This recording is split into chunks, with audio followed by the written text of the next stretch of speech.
tous et bienvenue dans mes petits papiers. Je suis Judith, je suis démonstratrice Stampin' Up près de Lille et aujourd'hui je vous présente le projet que nous avons réalisé pendant mon atelier en ligne de mercredi soir.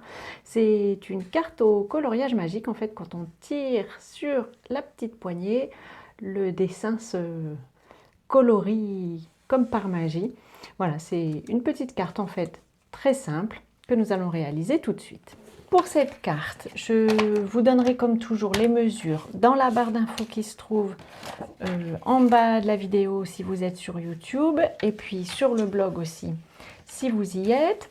Le papier que j'utilise ici mesure 29,7, donc c'est un A4 sur 14 cm. Et puis dans ce sens-ci, on va tout de suite faire un pli à 10 cm et un deuxième à 20. C'est tout pour les plis. Il nécessitera quand même un petit peu de fourniture particulière, ce projet. Et je vais vous montrer tout de suite pourquoi. Alors, on va aussi avoir besoin d'un morceau de papier cartonné qui mesure de mémoire 14 cm sur 9, c'est bien ça. Et la même chose pour un morceau de papier fenêtre. En fourniture spéciale, il vous faudra aussi de l'encre StazOn parce qu'on va tamponner sur le morceau de papier fenêtre. Je fais mes plis consciencieusement et surtout j'utilise ça parce que je vais en avoir besoin pour faire mon repérage. Donc vous allez, puisque le papier mesure 29,7 cm, je vais y arriver, vous en avez un morceau qui est un peu plus court. On va découper une fenêtre dans le morceau qui est à l'extrémité mais qui n'est pas plus court en fait. Le morceau plus court, on va le garder pour l'intérieur. En fait, moi je vais utiliser la machine de découpe un peu parce que ça va plus vite et puis parce que ce sera précis. Bon, ceci dit, il peut arriver qu'on bouge un peu et je vais utiliser la troisième découpe la plus grande du lot de poinçons surpiqué rectangle.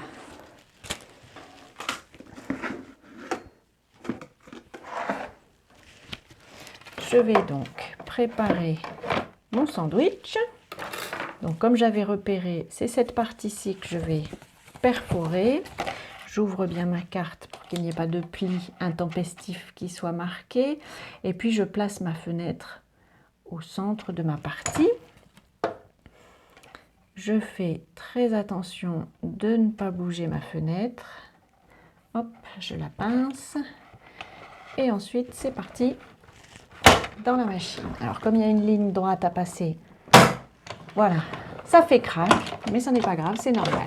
Pour faire un tamponnage le plus précis possible, je vais utiliser mon Stamparatus. Alors je vais garder cette plaque-ci qui me plaît bien.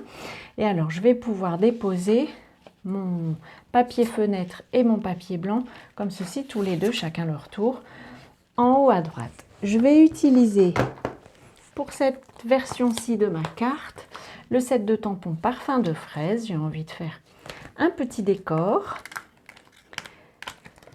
Hop, je vais prendre une branche et une fraise et je ne vais pas prendre les parties intérieures puisque c'est justement ça que j'ai envie de faire. J'ai envie de pouvoir les décorer.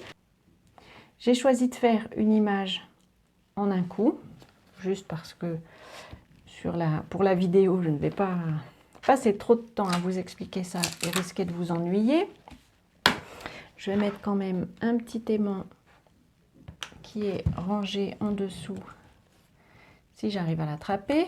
Ce sont des aimants qui sont vraiment très forts, hein, les aimants du Stamparatus.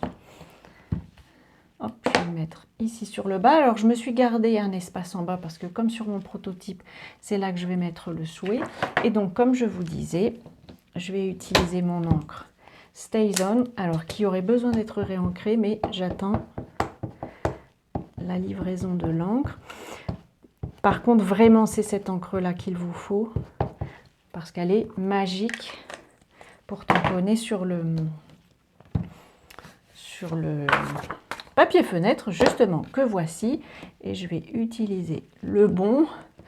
Et donc voilà, tout simplement, je tamponne.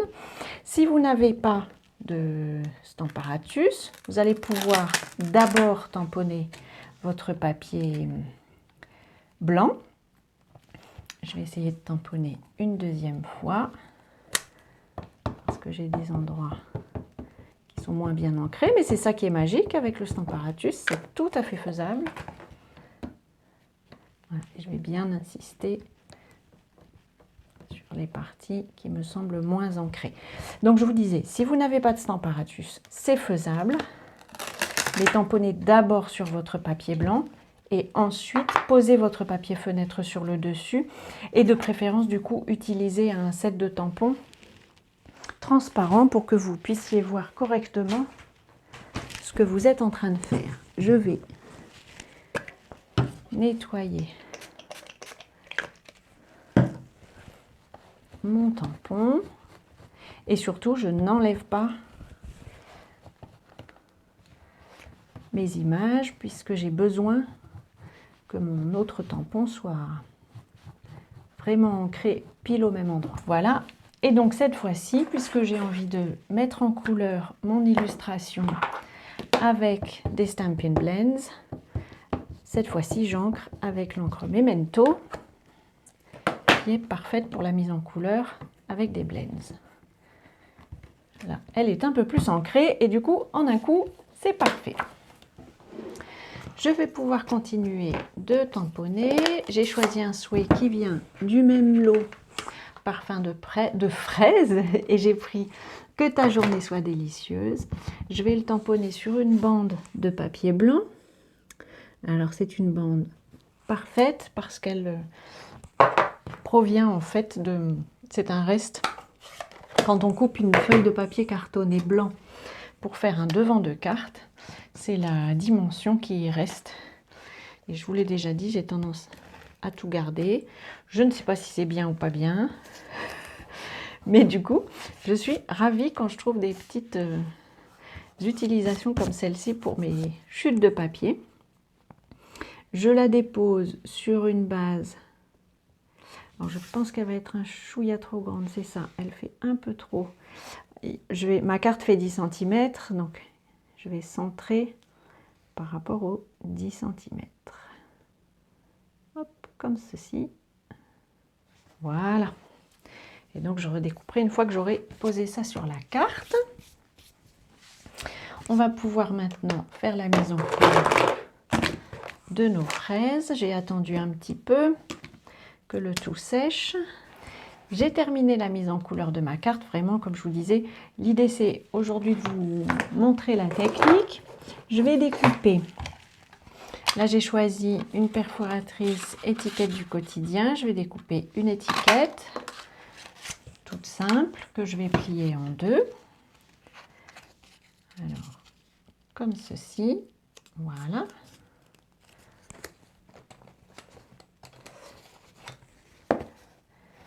Hop.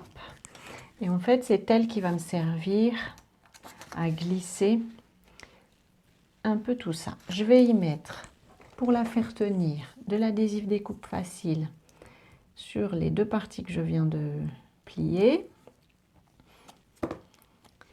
Donc une ici et une en bas.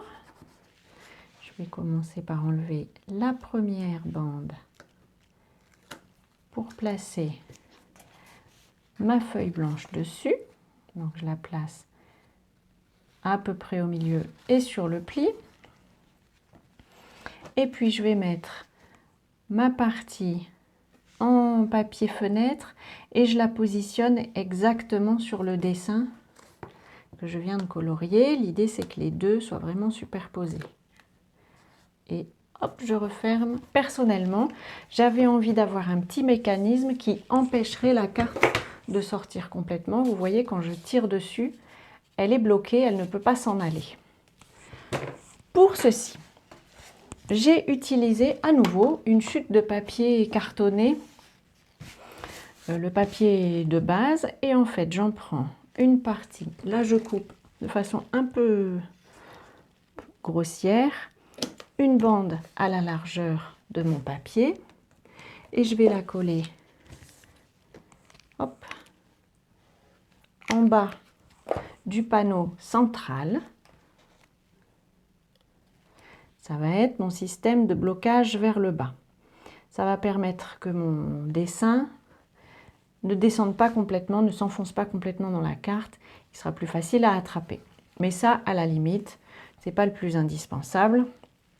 Ça va être facile pour vous si vous utilisez un onglet, par exemple, ou une autre perforation. Tout ça, c'est facile à régler. Ensuite, je vais utiliser des mini mousses Stampin' Dimensionals que je vais vraiment poser au bord en haut et au bord sur le côté, toujours de mon panneau central, et j'en mets deux, un à gauche, un à droite. Et je vais mettre une deuxième bande comme celle-ci sur ma feuille blanche, et cette fois-ci j'ai besoin qu'elle dépasse un peu. Donc là, je vais être le plus précis possible. Je vais me faire une petite trace au crayon. Voilà. Et puis je la découpe. Elle ne va pas se voir, donc c'est pas grave si votre découpe n'est pas tout à fait droite. Et à nouveau, je mets un peu de colle liquide pour la poser cette fois-ci sur mon panneau blanc, tout en bas.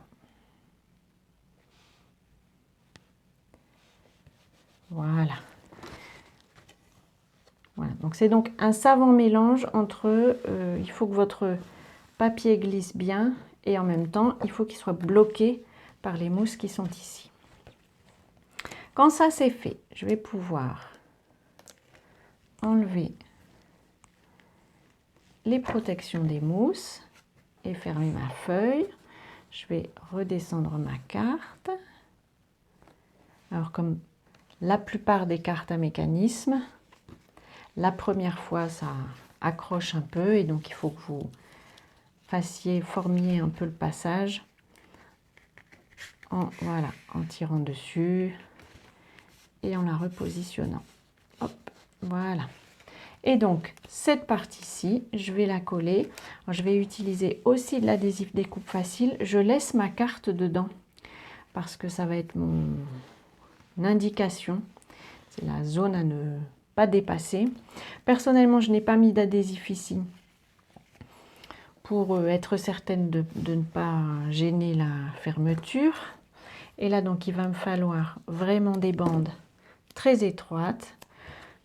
Du coup, j'ai personnellement redécoupé une bande d'adhésif facile, d'adhésif découpe facile pour être certaine qu'elle soit vraiment très très fine. C'est un adhésif qui colle vraiment très bien. Et donc, c'est parfait pour cette carte-ci. Hop, je le mets vraiment sur le bord de mon papier fenêtre. Je fais comme vous me connaissez. J'enlève juste une partie, je vais le faire en bas, pour réussir à l'attraper. Comme ça, je peux bien plier mon papier jusqu'au bout. Je tire sur la languette, comme sur les flambis de ma jeunesse. Voilà, et puis je vais pouvoir poser l'étiquette qui constitue pour l'instant quasiment la seule couleur qu'on a sur la carte.